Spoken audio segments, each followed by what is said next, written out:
So I don't appreciate you stereotyping me. Oh, I wasn't. All right, then. You have the right to disagree with me. Don't make it then a negative descriptor of how I'm acting right now. You are in a position of privilege and power. You are a white male. She is part of a minority group who Yes. countlessly, for the past 20 years, been subject to hate. I'm not bullying her.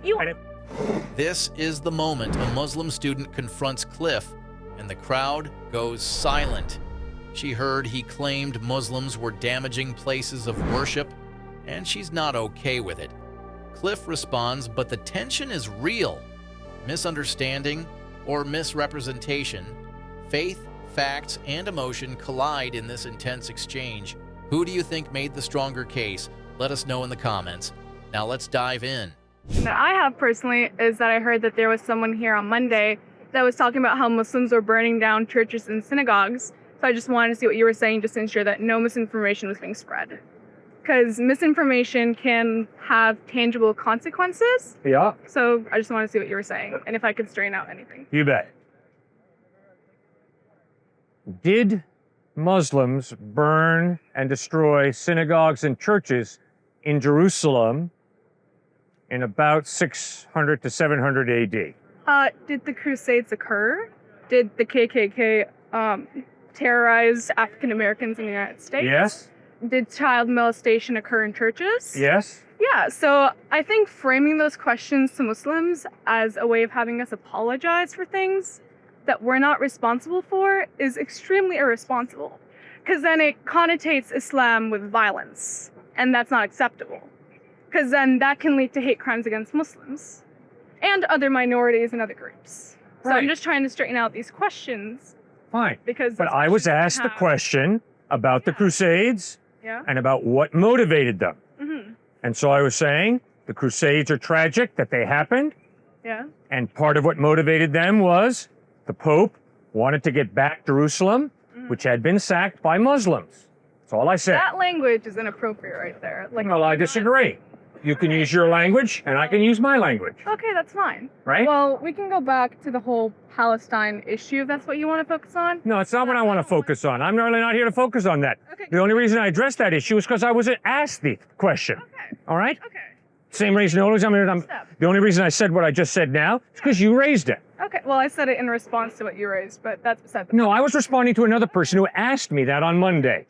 I have not come here to address that issue. In fact, I would prefer not to talk about it.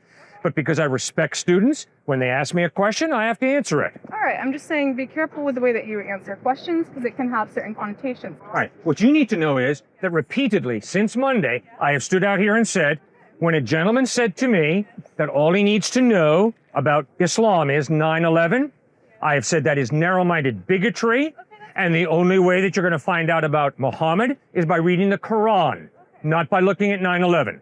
So I don't appreciate you stereotyping me. Oh, I wasn't. I was just. I think you were. You were getting very close to stereotyping me as using dangerous language to make persecution of Muslims an option. No, that is false. I have stood out here repeatedly and said all human beings are created in the image of God. To denigrate any person is evil and sinful. I agree with that. I have secondly pointed out that it is dishonest intellectually to say the way I'm going to learn about Islam is by looking at 9/11. That is dishonest, that is narrow-minded bigotry, and that is what I've said. So I would appreciate it if you would treat me the same way you're asking me to treat all people, which is in context. Let's take the whole that's been said, and I can promise you I am a strong respecter of Muslim people, Hindu people, atheists, agnostics, everybody. All right. I'll just respond. You have misrepresented what I said at first. I wasn't trying to attack you. I was giving you the opportunity to go ahead and clarify what we stated before, and then you kind of steered the direction into synagogues and churches, and that's how I continued the conversation. I wasn't trying to pin a belief on you. I was simply going with the information that you gave me and responded to it. And if it seemed aggressive... You have the right to be aggressive. All right, then... You have the right to disagree with me. Don't make it then a negative descriptor of how I'm acting right now. Because that's what... If I feel that you're being negative, I have a right to communicate that. Same way if you feel I'm being negative, you have a right to criticize me for that. Right to seem like he's trying to affect you. She wasn't calling you a bigot. She literally, she is part of a minority group who Yes. countlessly, for the past 20 years, been subject to hate because of something that does not have to do with her. Yes. And yet what you're doing here is you're trying to tell her that she's being a bigot toward you when she's No, I didn't say that. She's not being a bigot towards me. I have ears, actually. Well, good. I'm glad you have ears. They're a gift from God. So love him and thank him for them. God. Okay. All right? Yeah, I'm really glad that you believe that. Yeah, I'm really glad you believe what you believe. Yes. But you don't You have a free will to believe whatever you want to believe. have the right Yeah? to try and immediately go back because you are in a position of privilege and power. You are a white male, and what you are doing is she is in a smaller minority. She is in a position where you have the right to bully her, and that's exactly what I'm you're not doing. bullying her. You And if I have bullied you, I apologize. I have no desire to bully you. I've been noticing. No, that's baloney. We're here exchanging ideas. And if you have your ideas, I respect you to your right to believe whatever you want to believe. But I hope you respect my right to believe whatever I want to believe. And if you give me this, you're a white male, and therefore you can't disagree with an Arab woman, I disagree with you. She can disagree with me, and I can disagree with her. You're in a position of power. And I respect her. I'm not in a position of power. She has just as much power as I do. And I respect her power. It's not the way that And if she wants to express herself, she's free to express herself. So is there anything else you want to say?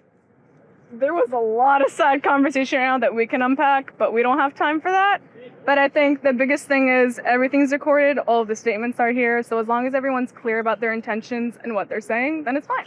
And I love you and respect you. You're a fellow human being created in the image of God. And I have no option as a follower of Christ but to love and respect you. Thank you, I respect you too. As long Thank as you very it's much. mutual with everyone here. Oh, I'm sorry, I don't shake hands for religious reasons. Okay. It's all right. It's cool.